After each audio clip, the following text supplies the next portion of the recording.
हर हर महादेव। सांब सदाशिव, सांब सदाशिव, सांब सदाशिव। शिव पुराण विद्येश्वर संहिता अध्याय 10। प्रणव एवं पंचाक्षर मंत्र की महत्ता। ब्रह्मा और विष्णु ने पूछा, प्रभो सृष्टि आदि 5 कृत्यों के लक्षण क्या हैं, यह हम दोनों को बताइए। भगवान शिव बोले, मेरे कर्तव्यों को समझना अत्यंत गहन है, तथापि मैं कृपा पूर्वक तुम्हें बता रहा हूँ। सृष्टि, पालन, संहार, तिरोभाव और अनुग्रह मेरे जगत संबंधी 5 कार्य हैं जो नित्य सिद्ध हैं। संसार की रचना का आरंभ सृष्टि कहलाता है। मुझसे पालित होकर सृष्टि का सुस्थिर रहना उसका पालन है। उसका विनाश ही संहार है। प्राणों के उत्क्रमण को तिरोभाव कहते हैं। इन सबसे छुटकारा मिल जाना ही मेरा अनुग्रह अर्थात मोक्ष है। ये मेरे 5 कृत्य हैं। सृष्टि आदि 4 कृत्य संसार का विस्तार करने वाले हैं। 5वां कृत्य मोक्ष का है। मेरे भक्तजन इन 5 कृत्यों को 5 भूतों में देखते हैं। सृष्टि धरती है, सृष्टि धरती पर, स्थिति जल में, संहार अग्नि में, तिरोभाव वायु में और अनुग्रह आकाश में स्थित है।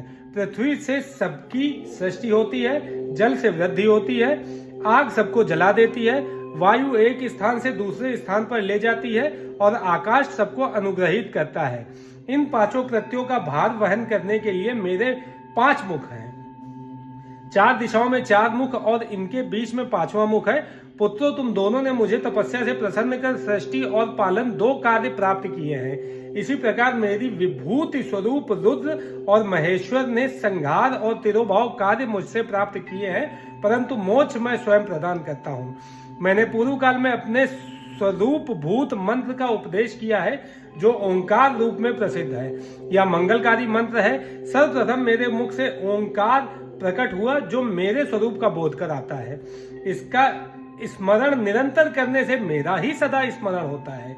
मेरे उत्तरवर्ती मुख से आकार का, पश्चिम मुख का उकार का, दक्षिण मुख से मकार का, पूर्ववर्ती मुख से बिंदु का तथा मध्यवर्ती मुख से नाद का प्रकटीकरण हुआ है। इस प्रकार इन 5 अवयवों से ओंकार का विस्तार हुआ है। इन 5 अवयवों के एकाएक होने पर प्रणव ओम नामक अक्षर उत्पन्न हुआ। जगत में उत्पन्न सभी स्त्री पुरुष इस प्रणव मंत्र से में व्याप्त है। यह मंत्र शिव शक्ति दोनों का बोधक है। इसी से पंचाक्षर मंत्र ओम नमः शिवाय की उत्पत्ति हुई है। यह मेरे साकार रूप का बोधक है। इस पंचाक्षर मंत्र से मात्र का वर्ण प्रकट हुए हैं, जो 5 भेद वाले हैं। इसी से शिरोमंत्र सहित त्रिपदा गायत्री का प्राकट्य हुआ है। इस गायत्री से संपूर्ण वेद प्रकट हुए हैं और उन वेदों से करोड़ों मंत्र निकले हैं। उन मंत्रों से विभिन्न कार्यों की सिद्धि होती है। इस पंचाक्षर प्रणव मंत्र से सभी मनोरथ पूर्ण होते हैं। इस मंत्र से भोग और मोक्ष दोनों प्राप्त होते हैं। नंदिकेश्वर कहते हैं, जगदम्बा उमा गौरी पार्वती के साथ बैठे महादेव ने उत्तरवर्ती मुख बैठे ब्रह्मा और विष्णु को पर्दा करने वाले वस्त्र से आच्छादित कर उनके मस्तक पर अपना हाथ रखकर धीरे धीरे उच्चारण कर उन्हें उत्तम मंत्र का उपदेश दिया। 3 बार मंत्र का उच्चारण करके भगवान शिव ने उन्हें शिष्यों के रूप में दीक्षा दी। गुरु दक्षिणा के रूप में दोनों ने अपने आप को समर्पित करते हुए दोनों हाथ जोड़कर उनके समीप खड़े हो जगत गुरु भगवान शिव की इस प्रकार स्तुति करने लगे। ब्रह्मा विष्णु बोले, प्रभो आपके साकार और निराकार 2 रूप हैं। आप तेज से प्रकाशित हैं। आप सबके स्वामी हैं। आप सर्वात्मा को नमस्कार है। आप प्रणव मंत्र के बताने वाले हैं तथा आप ही प्रणव लिंग वाले हैं। सृष्टि, पालन, संहार, तिरोभाव और अनुग्रह आदि आपके ही कार्य हैं। आपके 5 मुख हैं। आप ही परमेश्वर हैं। आप सबकी आत्मा है, ब्रह्म है। आपके गुण और शक्तियां अनंत हैं। हम आपको नमस्कार करते हैं। इन पंक्तियों से स्तुति करते हुए गुरु महेश्वर को प्रसन्न कर ब्रह्मा और विष्णु ने उनके चरणों में प्रणाम किया।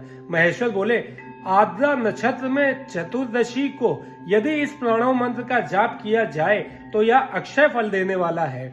सूर्य की संक्रांति में महा आद्रा नक्षत्र में एक बार किया प्रणव जप करोड़ों गुना जप का फल देता है।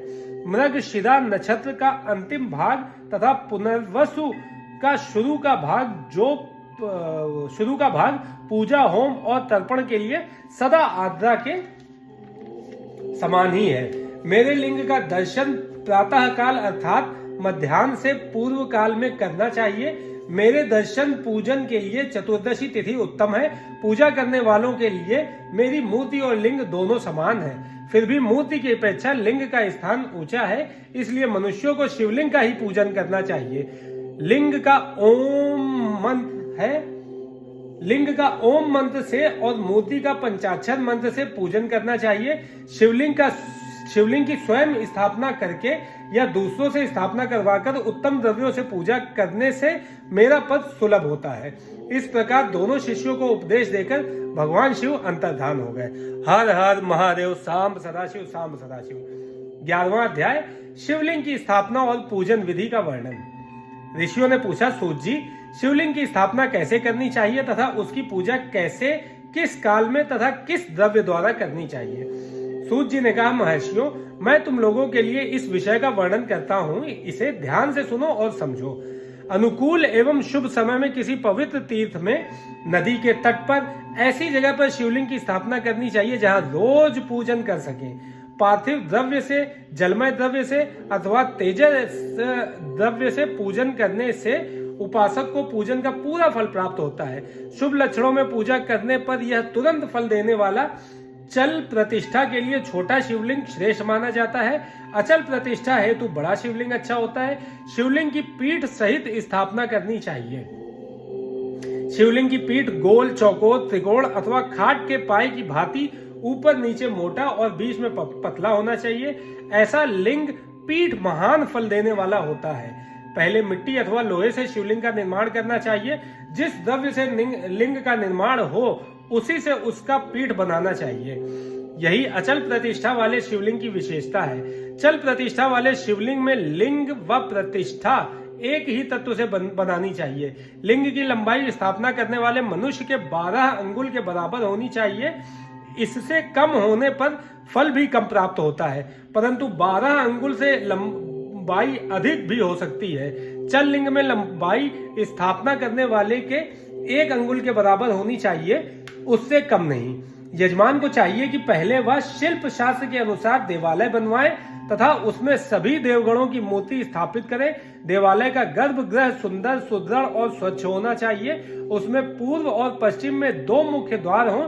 जहां शिवलिंग की स्थापना करनी हो उस स्थान के गर्भ में नीलम, लाल, वैदूर्य, श्याम, मरकत, मोती, मूंगा, गोमेद और हीरा, इन 9 रत्नों को वैदिक मंत्रों के साथ छोड़ें। 5 वैदिक मंत्रों द्वारा 5 स्थानों से पूजन करके अग्नि में आहुति दें और परिवार सहित मेरी पूजा करके आचार्य को धन से तथा भाई बंधुओं को मनचाही वस्तु से संतुष्ट करें। याचकों को सुवर्ण, ग्रह एवं भू संपत्ति तथा गाय आदि प्रदान करें। स्थावर जंगम सभी जीवों को यत्न पूर्वक संतुष्ट कर एक गड्ढे में सुवर्ण तथा 9 प्रकार के रत्न भरकर वैदिक मंत्रों का उच्चारण करके परम कल्याणकारी महादेव जी का ध्यान करें। तत्पश्चात नाद घोष से युक्त महामंत्र ओंकार का उच्चारण करके गड्ढे में पीठ युक्त शिवलिंग की स्थापना करें। वहां परम सुंदर मूर्ति की भी स्थापना करनी चाहिए तथा भूमि संस्कार की विधि जिस प्रकार शिवलिंग के लिए की गई है उसी प्रकार मूर्ति की प्रतिष्ठा भी करनी चाहिए। मूर्ति की स्थापना अर्थात प्रतिष्ठा पंचाक्षर मंत्र से करनी चाहिए। मूर्ति को बाहर से भी लिया जा सकता है, परंतु वह साधु पुरुषों द्वारा पूजित हो। इस प्रकार शिवलिंग व मूर्ति द्वारा की गई महादेव जी की पूजा शिव पद प्रदान करने वाली है। स्थावर और जंगम से लिंग भी 2 तरह का हो गया है। वृक्ष, लता आदि को स्थावर लिंग कहते हैं और कृमि, कीट आदि को जंगम लिंग।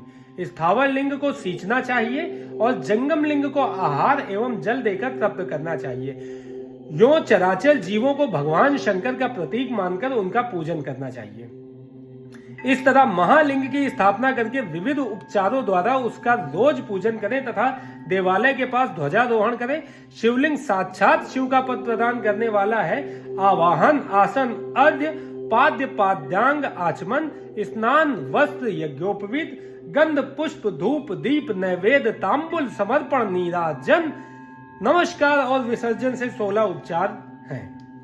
इनके द्वारा पूजन करें। इस तरह किया गया भगवान शिव का पूजन शिवपद की प्राप्ति कराने वाला है। सभी शिवलिंगों की स्थापना के उपरांत चाहे वे मनुष्य द्वारा स्थापित, ऋषियों या देवताओं द्वारा अथवा अपने आप प्रकट हुए हों, सभी का उपयुक्त विधि से पूजन करना चाहिए, तभी फल प्राप्त होता है। उसकी परिक्रमा और नमस्कार करने से शिवपद की प्राप्ति होती है। शिवलिंग का नियम पूर्वक दर्शन भी कल्याणकारी होता है। मिट्टी, आटा, गाय के गोबर, फूल, कनेर, पुष्प, फल, गुड़, मक्खन, भस्म अथवा अन्न से शिवलिंग बनाकर प्रतिदिन पूजन करें और प्रतिदिन 10,000 प्रणव मंत्रों का जाप करें अथवा दोनों संध्याओं के समय 1 सहस्त्र प्रणव मंत्रों का जाप करें। इससे भी शिव पद की प्राप्ति होती है। जप काल में प्रणव मंत्र का उच्चारण मन की शुद्धि करता है। नाद और बिंदु से युक्त ओंकार को कुछ विद्वान समान प्रणव कहते हैं। प्रतिदिन 10,000 पंचाक्षर मंत्र का जाप अथवा दोनों संध्याओं को 1 सहस्त्र मंत्र का जाप शिवपद की प्राप्ति कराने वाला है। सभी ब्राह्मणों के लिए प्रणव से युक्त पंचाक्षर मंत्र अति फलदायक है। कलश से किया स्नान, मंत्र की दीक्षा, मातृकाओं का न्यास, सत्य से पवित्र अंतःकरण, ब्राह्मण तथा ज्ञानी गुरु सभी को उत्तम माना गया है। पंचाक्षर मंत्र का 5 करोड़ जाप करने से मनुष्य भगवान शिव के समान हो जाता है। 1, 2, 3 अथवा 4 करोड़ जाप करके मनुष्य क्रमशः ब्रह्मा, विष्णु, रुद्र तथा महेश्वर का पद प्राप्त कर लेता है। यदि 1000 दिनों तक प्रतिदिन 1 सहस्त्र जाप पंचाक्षर मंत्रों का किया जाए और प्रतिदिन ब्राह्मण को भोजन कराया जाए तो इसे अभीष्ट कार्य की सिद्धि होती है। ब्राह्मण को प्रतिदिन प्रातःकाल 1008 बार गायत्री मंत्र का जाप करना चाहिए, क्योंकि गायत्री मंत्र शिवपद की प्राप्ति कराता है। वेद मंत्रों और वैदिक सूक्तियों का भी नियम से जाप करें। अन्य मंत्रों में जितने अक्षर हैं उनके उतने लाख जाप करें। इस प्रकार यथाशक्ति जाप करने वाला मनुष्य मोक्ष प्राप्त करता है।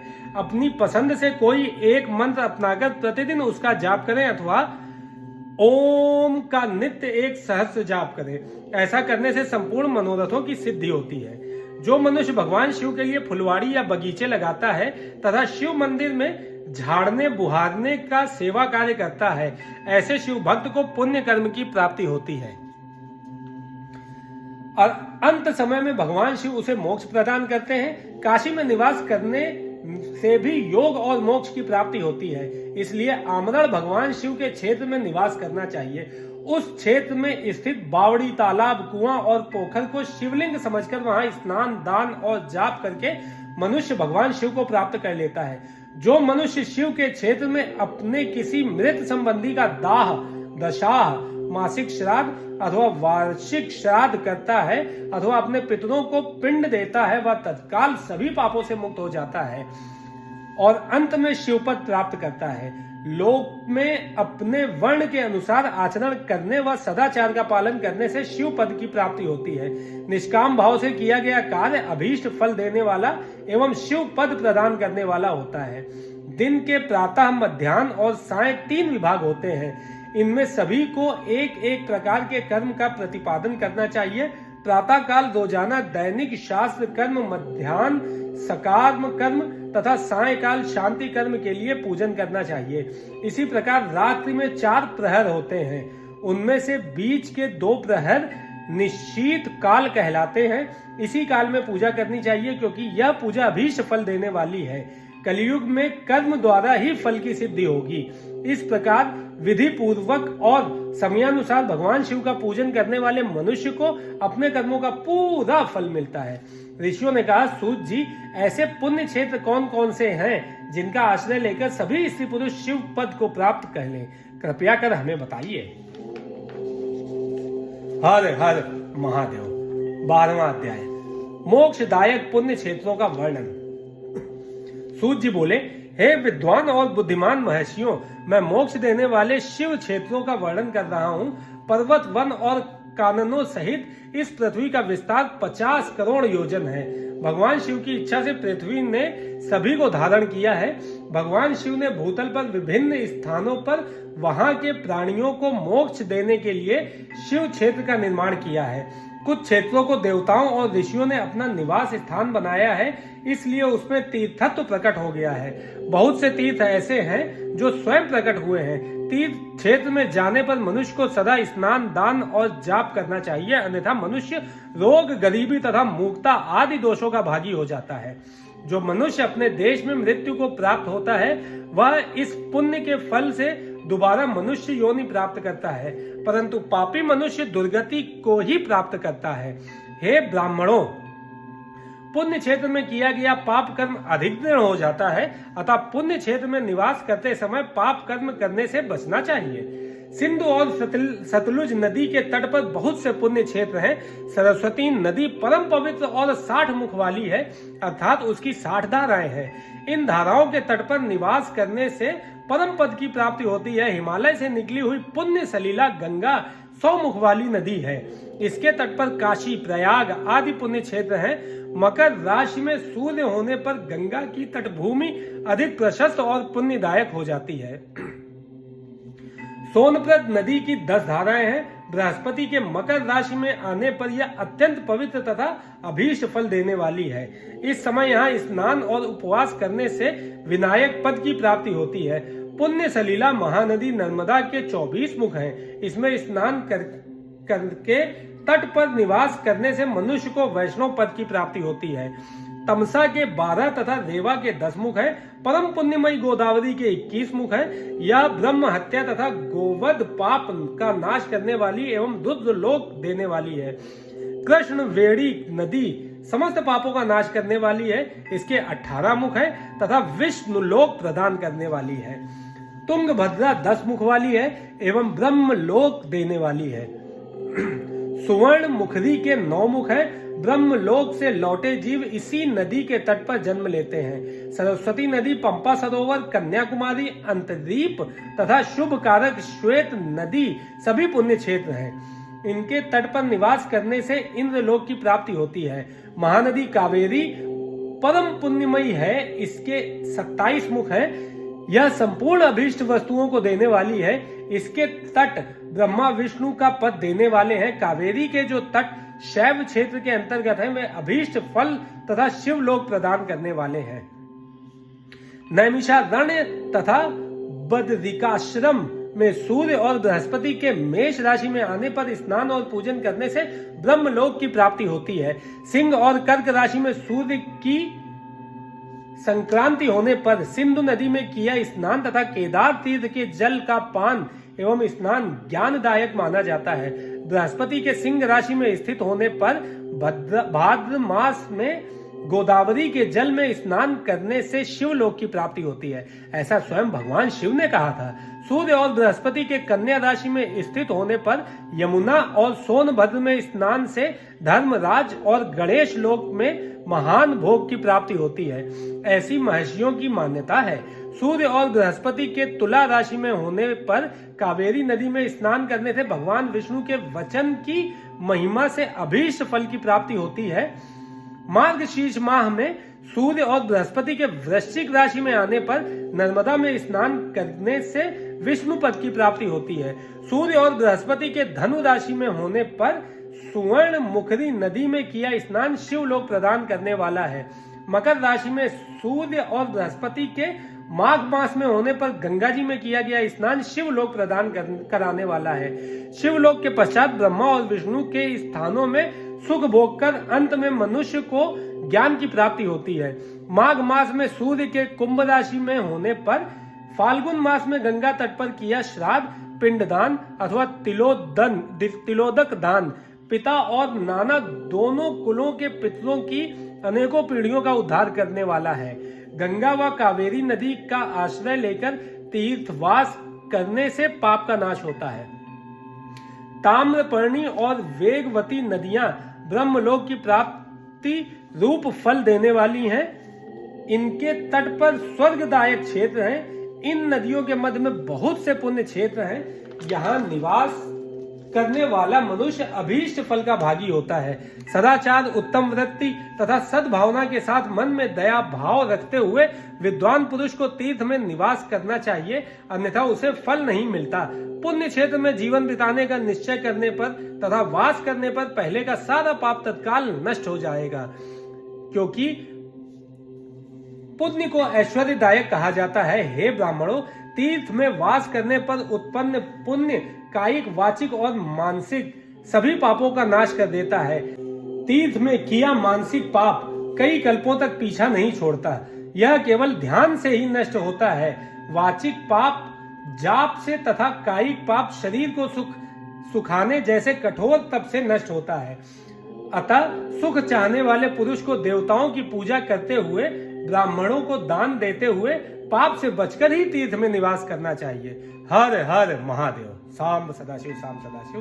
13वां अध्याय सदाचार, संध्या वंदन, प्रणव, गायत्री जाप एवं अग्निहोत्र की विधि तथा महिमा।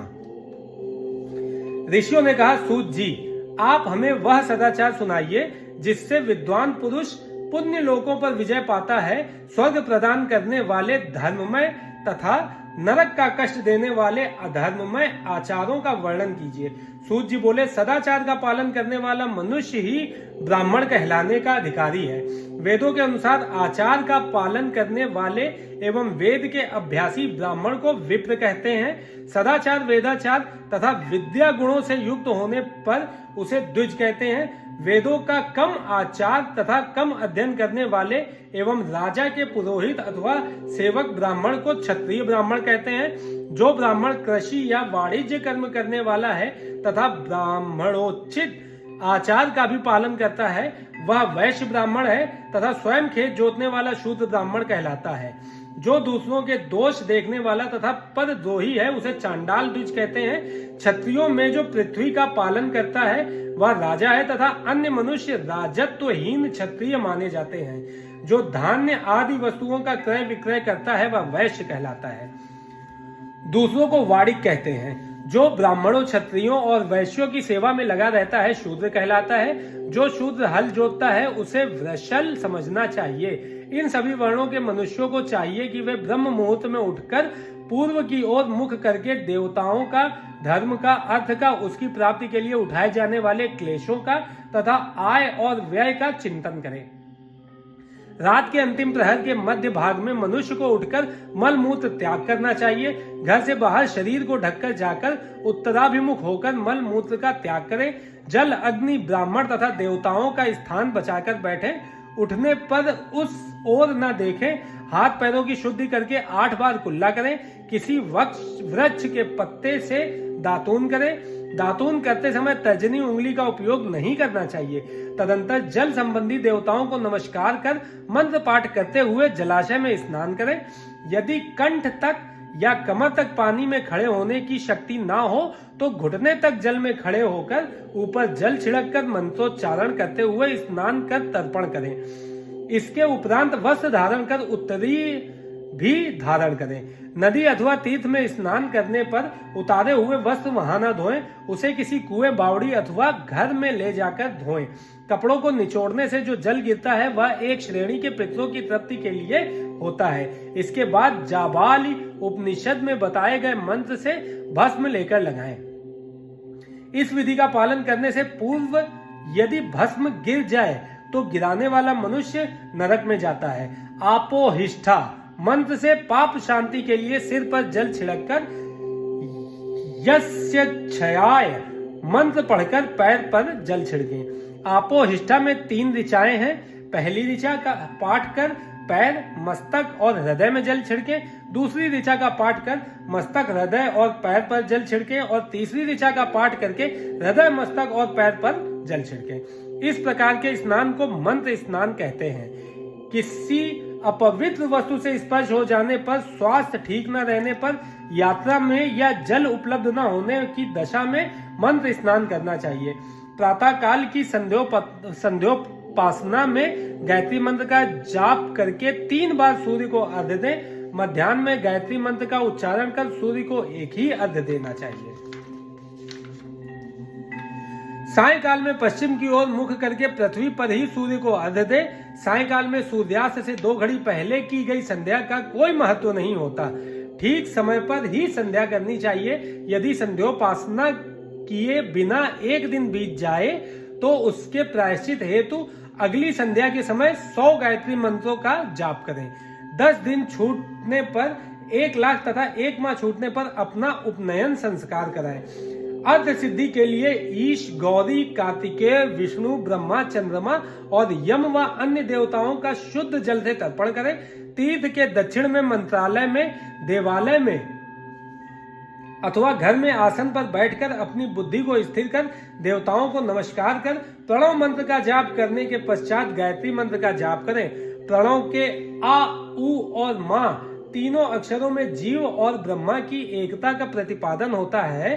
अतः प्रणव मंत्र का जाप करते समय मन में यह भावना होनी चाहिए कि हम तीनों लोकों की सृष्टि करने वाले ब्रह्मा, पालन करने वाले विष्णु तथा संहार करने वाले रुद्र की उपासना कर रहे हैं।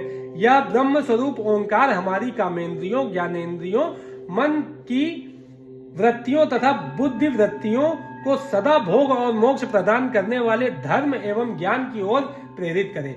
जो मनुष्य प्रणव मंत्र के अर्थ का चिंतन करते हुए इसका जाप करते हैं वे निश्चय ही ब्रह्मा को प्राप्त करते हैं, तथा जो मनुष्य बिना अर्थ जाने प्रणव मंत्र का जाप करते हैं उनको ब्राह्मणत्व की पूर्ति होती है। इस हेतु श्रेष्ठ ब्राह्मण को प्रतिदिन प्रातःकाल 1 सहस्त्र गायत्री मंत्र का जाप करना चाहिए।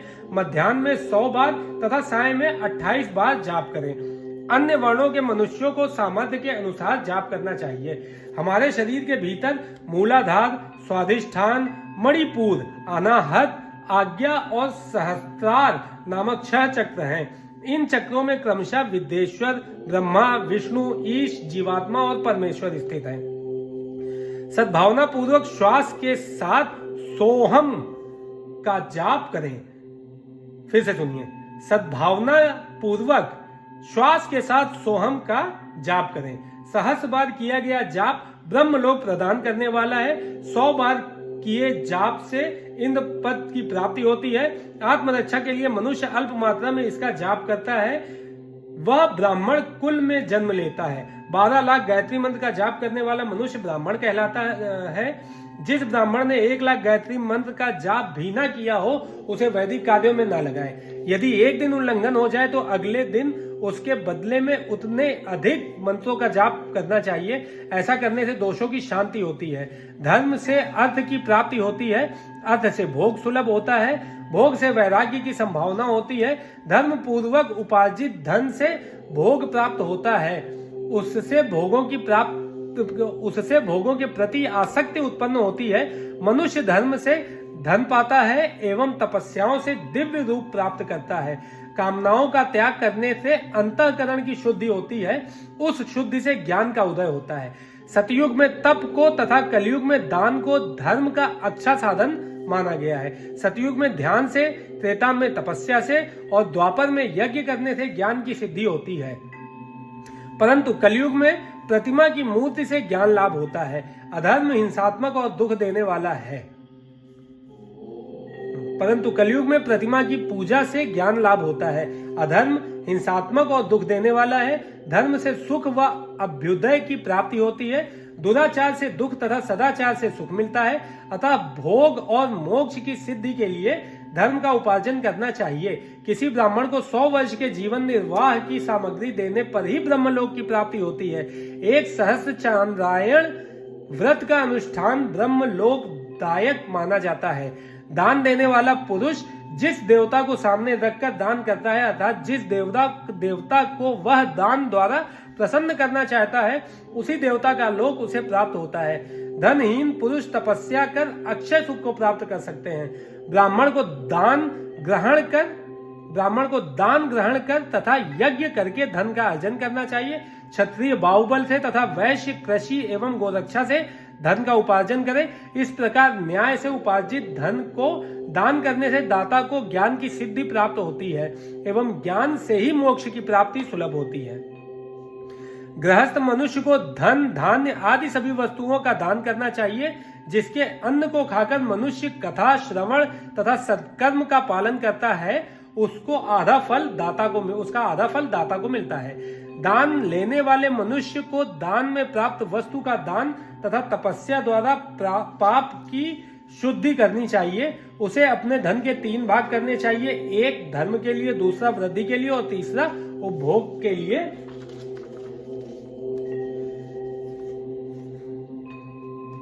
उपभोग के लिए, धन के लिए रखे धन से नित्य,